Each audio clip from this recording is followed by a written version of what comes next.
Jujur kadang ku tak sanggup menghadapi semua bebanku, menantikan jawaban, menolak untuk menyerah. Ku tahu Kau Tuhan yang sanggup menolong dalam sesatku. Namun meskipun Kau belum, ku kan tetap menyembah-Mu. Ku kan bernyanyi sampai jiwaku percaya, sampai hatiku mendengar lagu pengharapan. Ku kan berserah, ku tahu aku tak sendiri. Ku yakin Kau mengasihiku, bahkan di dalam api pun ku kan menyembah-Mu.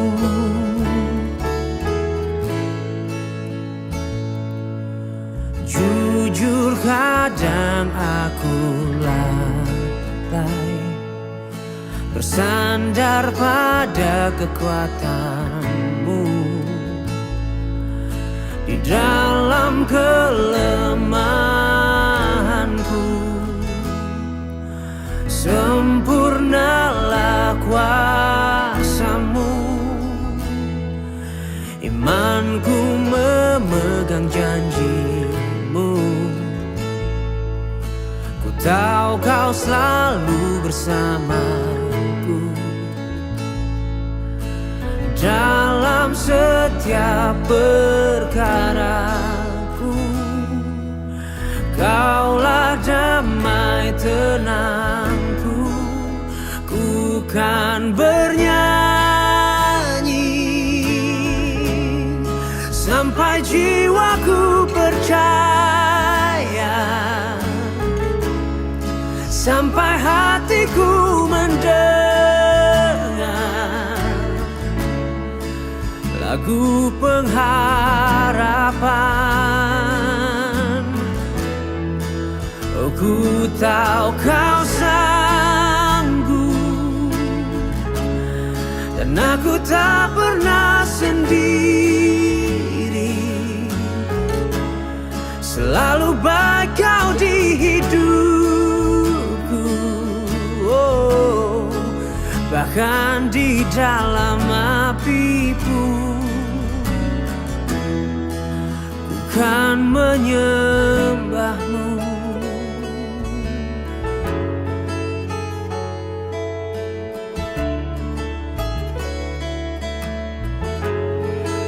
Ku kan menyembah-Mu Tuhan. Oh,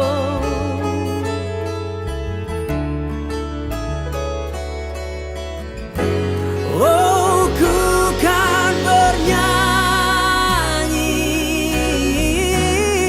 sampai jiwaku percaya, sampai hatiku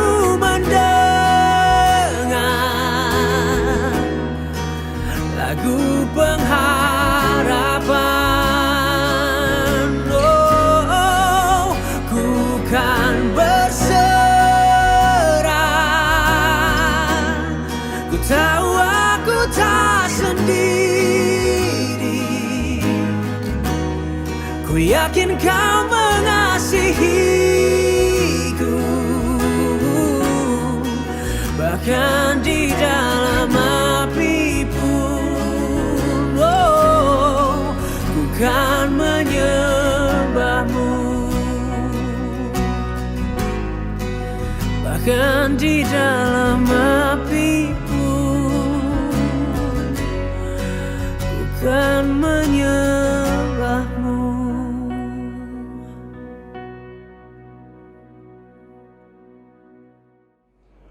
Saudara-saudara, pada siang hari ini kami harus mengucap syukur, bahkan kita semua wajib menaikkan pujian syukur kepada Tuhan.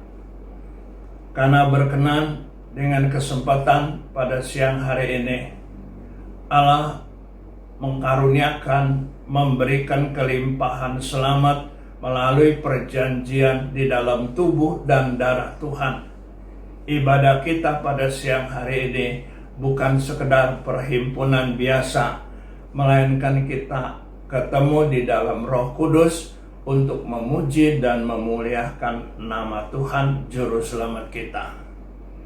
Pengertian firman yang boleh membawa kita pada siang hari ini kiranya dapat disimak dengan seksama.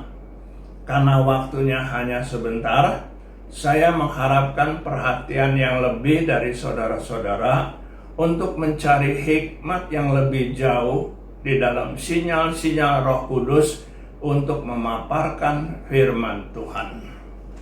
Awal mula pokok pembicaraan yang kita mau lihat, saya coba membacakan di dalam kitab Kejadian. Ini cerita lama yang patut kita ungkap kembali pada siang hari ini. Kitab Kejadian tertulis di dalam pasal 3. Saya coba bacakan. Cerita tentang Adam dan Hawa ada di dalam Taman Eden. Sebuah kesalahan yang besar pernah terjadi di Taman Eden, yaitu dengan ketidakpengertiannya Hawa melanggar perintah Tuhan memakan buah yang dilarang. Kemudian terjadilah tulisan dalam firman seperti begini bunyinya.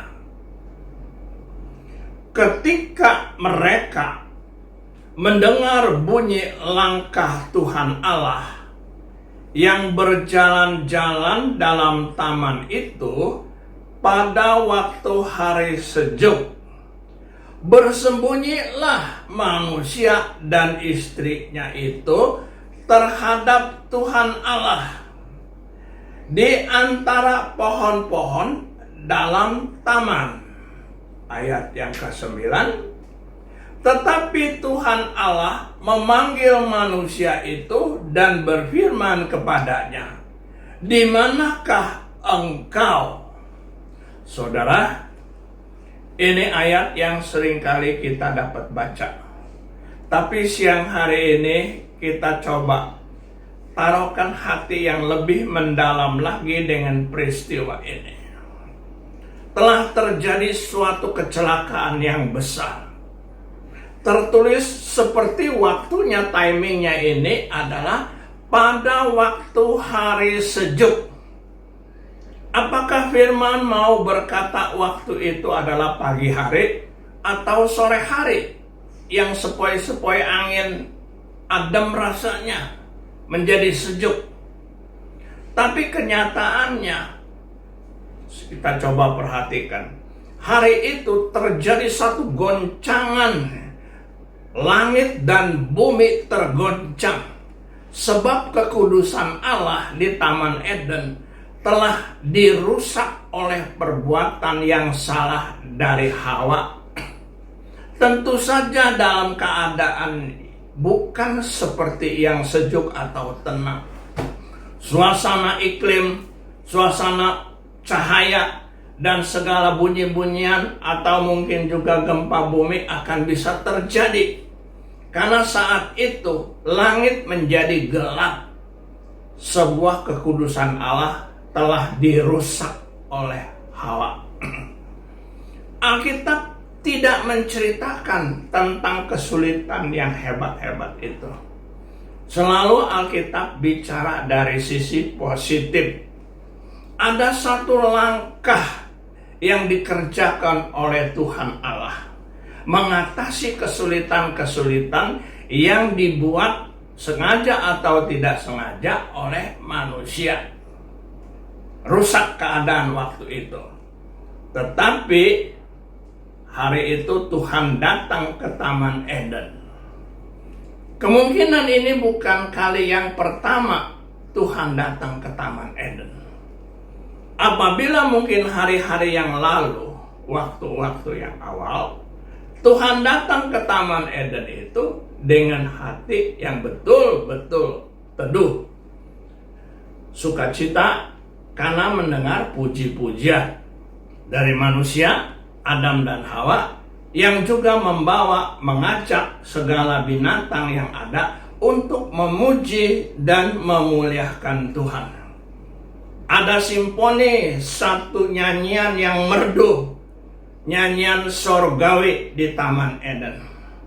Tetapi hari itu suasana berbeda. Tidak ada yang menyanyi, tidak ada yang bersyukur, tidak ada yang memuji Tuhan.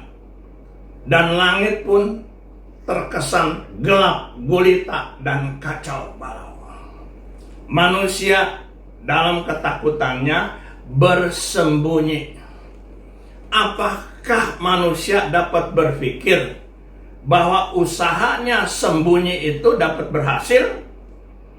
Kita lihat hari-hari ini manusia dengan otak pinternya berusaha menutupi kekurangan, kesalahan, kebodohannya dengan menyembunyikan diri dalam segala perkara. Kita lebih lanjut membaca.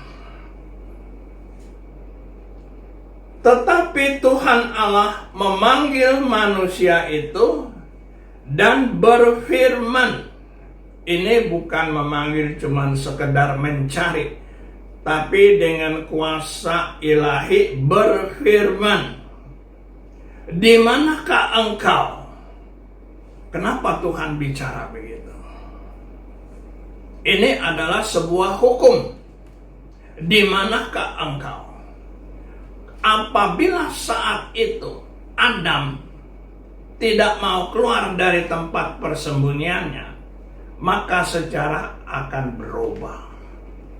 Karena maksud Tuhan berfirman adalah demi mengadakan bentuk pertolongan, pemulihan atas segala apa yang sudah rusak.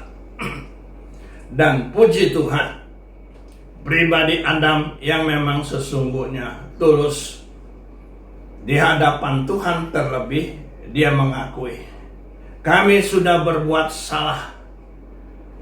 Tentu saja kami ingin supaya tidak terlihat, maka kami bersembunyi. Dalam pengakuan Adam yang seperti itu, ada bentuk penyerahan, saudara. Ada bentuk penyerahan segenap pribadinya, terserah kepada Tuhan. Karena tentu saja di dalam pengertian yang lain kita dapat tahu, upah kesalahan adalah maut. Jadi andai kata ada sanksi atas kesalahan Adam, dengan sendirinya Adam terserah kepada kemurahan Tuhan. Dan betul yang kita dapat tahu kemudian, kita coba baca.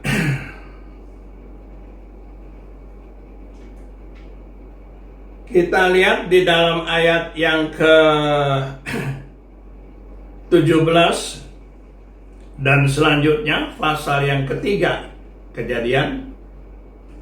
Lalu firman-Nya kepada manusia itu, karena engkau mendengarkan perkataan istrimu dan memakan dari buah pohon yang telah kuperintahkan kepadamu, jangan makan daripadanya, maka terkutuklah tanah karena engkau.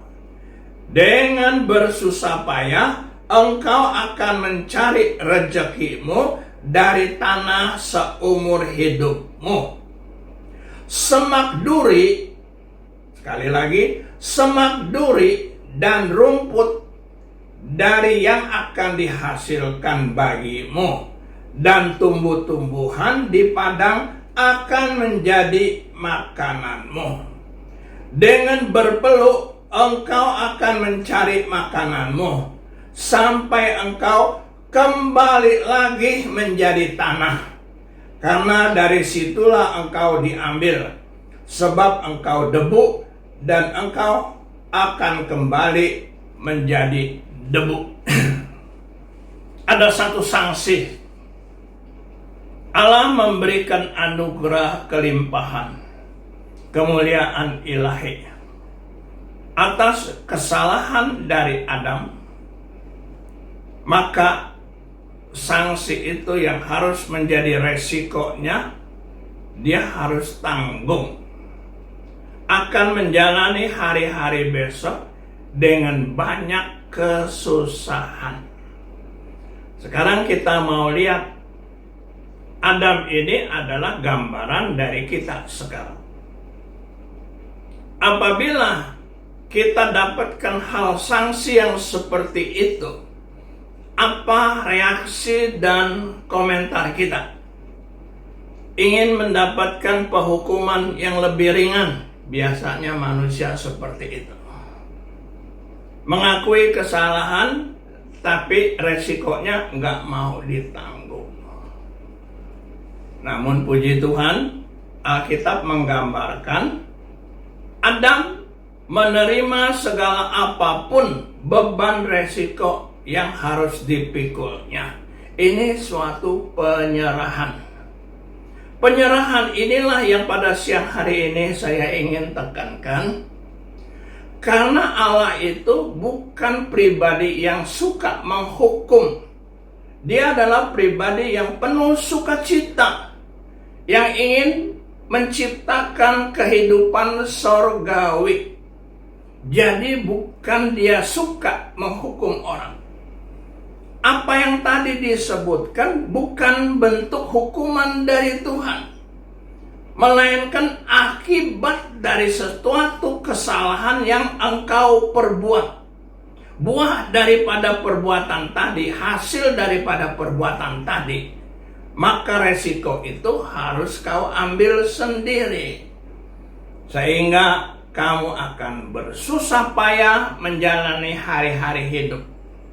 Di dalam hal ini, kuasa kegelapan yang ada di dalamnya ikut bekerja menghasilkan bentuk-bentuk kesusahan yang lebih lanjut, yaitu kuasa sakit, penyakit, dan maut. Inilah yang kita rasakan hari-hari ini bagi manusia di seluruh dunia. Kalau kita ambil konteks sambungan tentang masalah corona hari-hari ini yang melanda kehidupan manusia di dunia, keperluannya apa? Apakah ada satu kesalahan manusia yang harus dihukum melalui penyakit corona? Itu bukan datang dari Allah. Tetapi kenapa Tuhan sekarang mengizinkan corona terjadi kepada manusia Adam dan Hawa? Tentu ada maksudnya. Segambar, seturut, seirama dengan gambaran yang kita baca Kejadian pasal 3. Lebih lanjut kita coba simak. Setelah Allah berkata demikian, Allah mengambil baju dari binatang yang disembelih. Kulit dari binatang tadi dijadikan baju. Sebab Adam dan Hawa yang setelah berbuat salah menutupi dirinya dengan daun arah. Satu baju yang dipikir bisa menutupi kesalahan dan ketelanjangannya. Tapi di hadapan Tuhan tidak disebut bahwa itu tidak layak. Tetapi Allah memberikan baju dari kulit binatang. Kalau Tuhan mau menghukum Adam dan Hawa, enggak ada acara untuk menggantikan baju mereka dari kulit binatang. Maksudnya apa? Kemudian setelah manusia diberikan baju dari kulit binatang, Adam dan Hawa tergambarkan diusir dari Taman Eden. Gak boleh lagi tinggal di Taman Eden. Apa ini bentuk penghukuman? Kembali lagi, tidak. Tuhan bukan pribadi yang mau menghukum. Tapi secara de facto, secara jelas, Tuhan menginginkan manusia, digambarkan melalui Adam dan Hawa, dapat mengerti apa keinginan Tuhan yang manusia harus lakukan. Karena kemarin Adam dan Hawa selalu mengikuti apa yang disuruh oleh Tuhan, tanpa dapat berpikir secara pribadi, apa yang lebih jauh Tuhan inginkan dari saya. Sehingga pertimbangan rasio yang ada pada mereka tidak mencukupi dalam standar keinginan Tuhan. Nah, sekarang kita mau mencari. Pada saat Tuhan memberikan baju dari kulit binatang untuk berkata bahwa perbuatan yang engkau lakukan itu dengan usaha menutupi melalui baju dari daun ara, itu tidak cukup di hadapan Tuhan untuk mengembalikan dirimu yang telanjang. Melainkan sekarang Tuhan tidak mau lihat ketelanjangan kamu. Yang Tuhan ingin lihat adalah seekor binatang menyerahkan dirinya untuk disembelih dan kulitnya diambil untuk membelakan sebuah kesalahan. Mengertilah Adam. Mengertilah penyerahan ini. Kemudian mereka diusir keluar dari Taman Eden. Taman yang permai yang enak. Apakah mereka tidak boleh lagi tinggal di Taman Eden? Bukan. Kembali Tuhan inginkan mereka mengerti. Taman Eden adalah tempatmu, Adam dan Hawa. Saya dan saudara. Ya, saya dan saudara yang diberikan tempat yang disebut Taman Eden. Tapi dalam kondisi yang seperti apa? Dalam kondisi yang sudah harus dipulihkan. Seperti saat engkau belum berbuat kesalahan. Oleh sebab itu, andai kata kesalahan ini menjadi satu penghalang yang merusak, kesalahan tadi harus dibuang. Nah, caranya Tuhan memberikan pengajaran kepada Adam dan Hawa. Mereka disuruh keluar dari Taman Eden, mengambil satu usaha kerinduan agar dirinya dapat pulih, agar kehidupan mereka seperti yang lalu, sehingga boleh tinggal di Taman Eden selamanya. Caranya bagaimana? Untuk menerimakan segala perjalanan hidup yang susah besok terjadi, Adam harus berpeluh, harus mencari makan dengan susah payah, dengan rongrongan penyakit, dengan rongrongan maut dan segala macam onar di dunia ini. Manusia yang rohani dapat membilah dirinya. Saya tidak mau terjebak lebih jauh dalam kekusutan hidup duniawi. Saya ingin dipulihkan hari lepas hari melalui hikmat yang dari Allah. Saya ingin dipulihkan menjadi seperti yang lalu. Tuhan mengizinkan manusia makan dari gandum atau beras atau padi. Kenapa Tuhan tidak izinkan buah beras itu seperti duren gedenya? Sekali petik, sekali tanam sudah cukup. Melainkan diizinkan manusia mengumpulkan butir-butir padi, butir-butir gandum dengan setia dikumpulkan. Disinilah bentuk tuntutan Tuhan. apa yang kamu kerjakan apakah sungguh-sungguh? Dan demikian juga lebih jauh Adam dan Hawa diinginkan dapat berhikmat untuk setia melakukan perkara ini, walaupun itu adalah berpeluh atau kesulitan. Di sisi lain, kuasa si jahat yang terus merongrong, tidak kuat Adam dan Hawa mengatasinya. Pasti akan celaka. Tuhan tahu, ini bukan kesanggupan manusia mengatasi kesulitan itu. Maka pribadi Tuhan Immanuel menyertai Adam dan Hawa mengatasi segala kuasa si setan. Apapun bentuknya itu, Tuhan ada penolong kepada manusia. Jadi kepada kita gereja hari-hari ini, jangan sampai kita mengulang kembali suatu kesalahan yang bodoh, mencari kemampuan memakai ketelanjangan kita ditutup dengan daun arah. Melainkan biarlah kita mau berserah, pemberian kasih anugerah Tuhan, kulit dari binatang yang sudah berkorban kita hargai.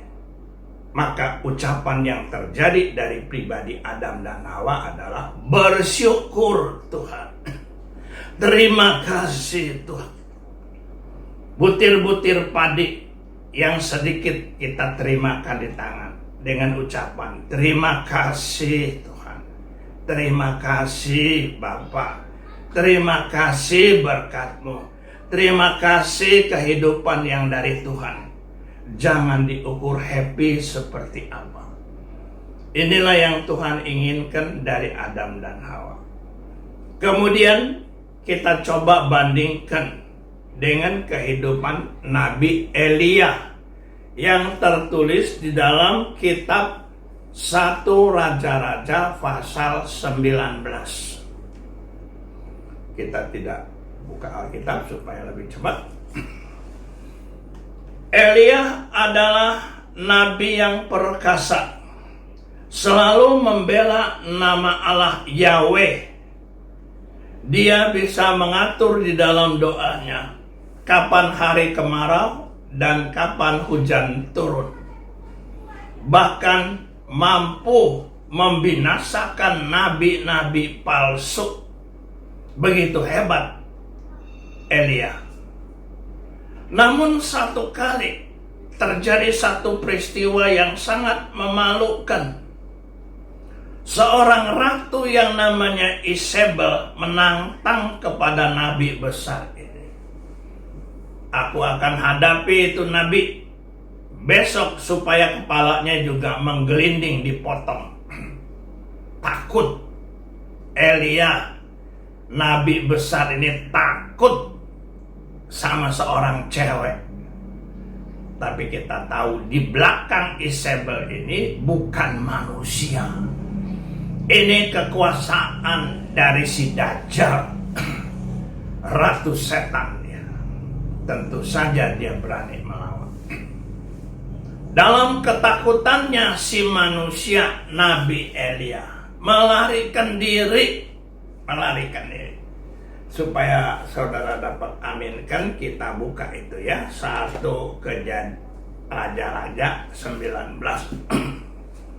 Bagaimana rasa takutnya Elia? 1 Raja-Raja 19, saya baca ayat ketiga. Maka takutlah ia, lalu bangkit dan pergi menyelamatkan nyawanya. Dan setelah sampai di Berseba yang termasuk wilayah Yehuda, ia meninggalkan bujangnya di sana. Tetapi ia sendiri masuk ke padang gurun sehari perjalanan jauhnya. Lalu duduk di bawah sebuah pohon arar. Kemudian ia ingin mati, katanya. Cukuplah itu. Sekarang ya Tuhan, ambillah nyawaku, sebab aku ini tidak lebih baik daripada nenek moyangku. Suatu pengakuan yang kontroversi. nabi yang besar dalam ketakutannya. Dia tahu ada Tuhan. Dia tahu ada Allah. Allah itu siapa? Apakah Allah itu hanya seorang tentara atau teman atau manusia? Tapi sekarang di hadapan Allah, Elia berkata, aku sudah tidak sanggup lagi menghadapi ini Ratu Isabel. Lebih baik mati saja. Suatu pengakuan yang sangat bodoh sekali. Diharapkan gereja tidak seperti ini sekarang. Percaya Tuhan, tapi takut untuk menjalani hidup. Ini adalah Elia. Tahu ada Tuhan Immanuel, tapi selalu khawatir hari-hari. Ini kebodohan yang berlipat kali. Kalau zaman dulu mungkin orang seperti Elia, di dalam pengetahuan yang kurang, boleh jadi dia ada ketakutan. Tapi orang pintar zaman sekarang, kalau juga mengikuti pola pikir Elia, betul-betul bodoh yang berlipat kali ganda. Sementara kita tahu di dalam Kejadian pasal 3 tadi, kesalahan besar sudah dibuat oleh Adam dan Hawa. Harusnya itu adalah maut. Tetapi Tuhan tidak menghukum, melainkan dia memberikan suatu jalan pemulihan dengan bentuk kasih sayang pembelaan. Terlebih sekarang Tuhan menginginkan melalui nabi-nabi hamba-hambanya Elia untuk menyebarluaskan perasaan hati Tuhan kepada umatnya. Allah mau membela, Allah mau menolong, Allah mau memulihkan, mengkuatkan, melengkapi. Jangan seperti Elia yang bodoh. Kemudian dalam ayat yang kita baca tadi, dia melarikan diri 1 hari perjalanan di padang pasir. Dia pikir setan gak bisa mencapai kalau dia sudah lari 1 hari. Dia pikir dia sudah jauh dari tempatnya setan. Ternyata tidak, saudara. Setan seringkali bercokol di dalam hati manusia. Terus kita baca lagi. Ayat 5. Sesudah itu ia berbaring dan tidur di bawah pohon arar itu. Dalam ketakutannya, Elia sampai tertidur. Apakah betul kalau orang takut sampai bisa tidur? Tetapi tiba-tiba seorang malaikat menyentuh dia serta berkata kepadanya, bangunlah, makanlah. Ayat 6. Ketika ia melihat sekitarnya, maka pada sebelah kepalanya ada roti bakar dan sebuah kendi berisi air. Lalu ia makan dan minum, kemudian tidur lagi. Ini Elia yang ngaku sangat ketakutan, tapi tidak periksa diri seperti apa. Tidur dibangunin, udah disediakan, ada roti, ada air. Gambaran perjamuan kudus. Tapi kemudian setelah terima darah Yesus dan Roh Kudus, jangan sampai gereja tidur. Itu yang dilakukan oleh Elia. Kemudian setelah dia tidur, kita baca lagi. 7.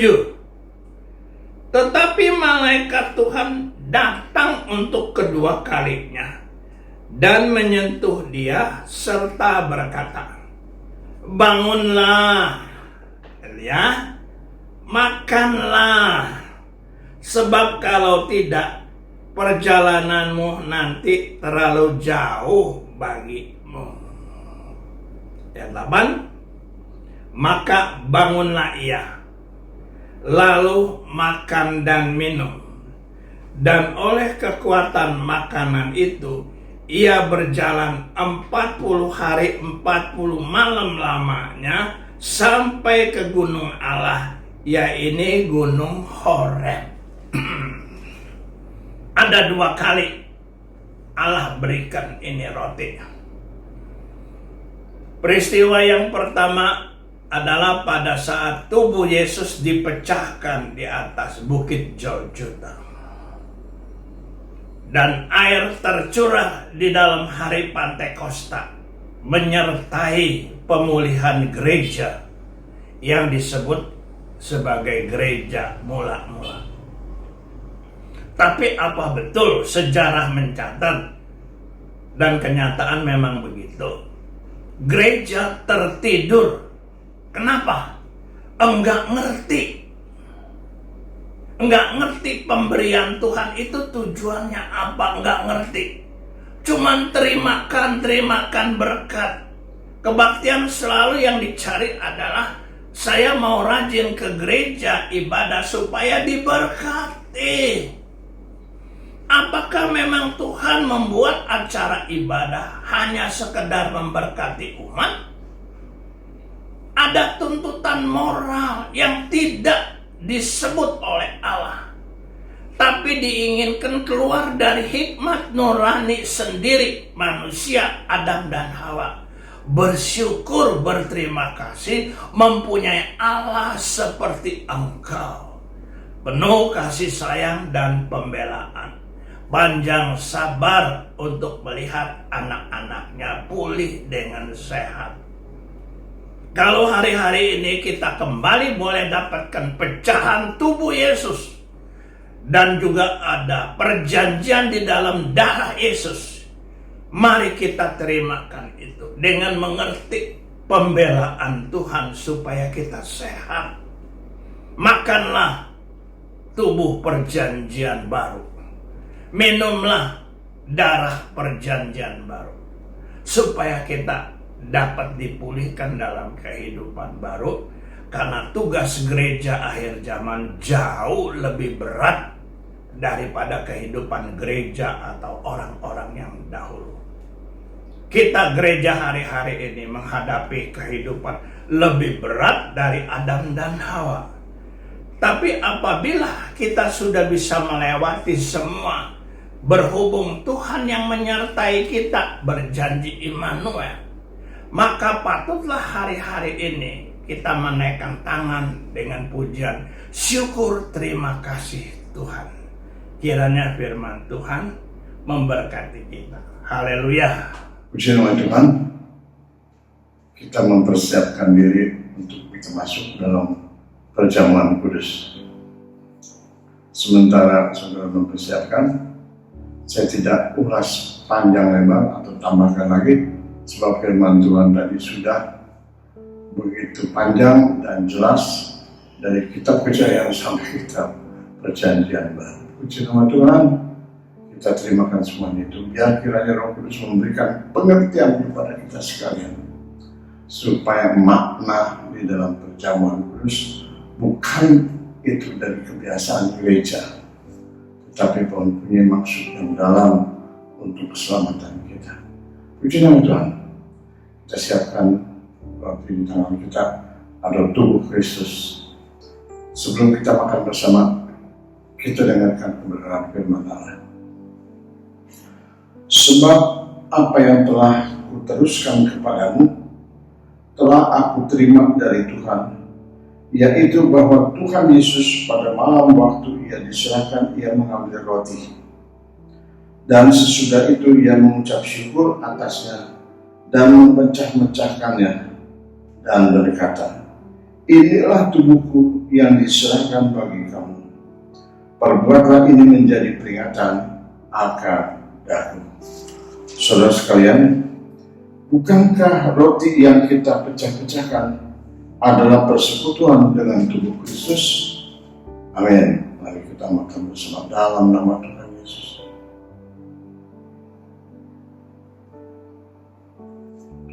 Kita lanjutkan dengan cawan perjamuan kudus, darah perjanjian baru. Anggur ini diberikan kepada kita. Demikian juga ia mengambil cawan sesudah makan lalu berkata, cawan ini adalah perjanjian baru yang dimeteraikan oleh darahku. Perbuatlah ini setiap kali kamu meminumnya, menjadi peringatan akan aku. Saudara-saudara sekalian, bukankah cawan yang kita angkat adalah perjanjian baru di dalam Tuhan Yesus Kristus? Puji Tuhan. Mari kita minum bersama dalam nama Tuhan Yesus.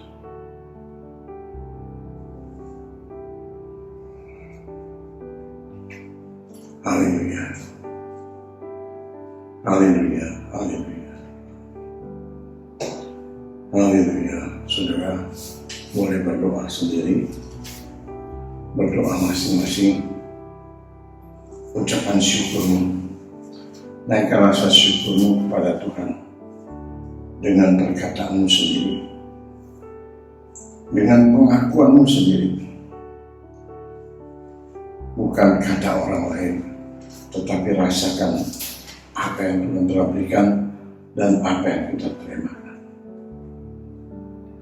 Tuhan memberkati saudara-saudara kami, anak-anak umat Tuhan yang tidak sempat untuk ibadah tatap muka melalui YouTube ini. Kami telah mengikuti perjamuan kudus.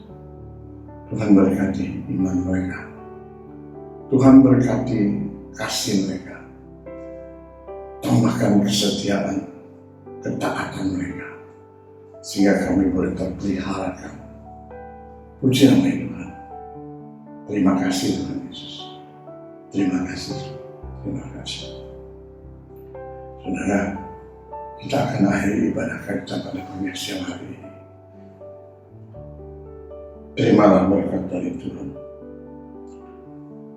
Allah damai sejahtera menguduskan kamu, sehingga seluruh kehidupanmu, roh, jiwa, dan tubuh terpelihara sempurna dengan tidak bercacat pada kedatangan Yesus Kristus kali yang kedua. Dalam nama Tuhan Yesus Kristus, terimalah berkat yang dicurahkan dari Bapa di surga.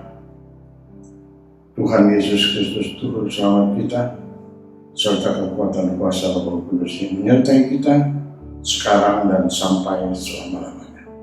Dalam berkat nama Tuhan Yesus Kristus. Haleluya. Amin.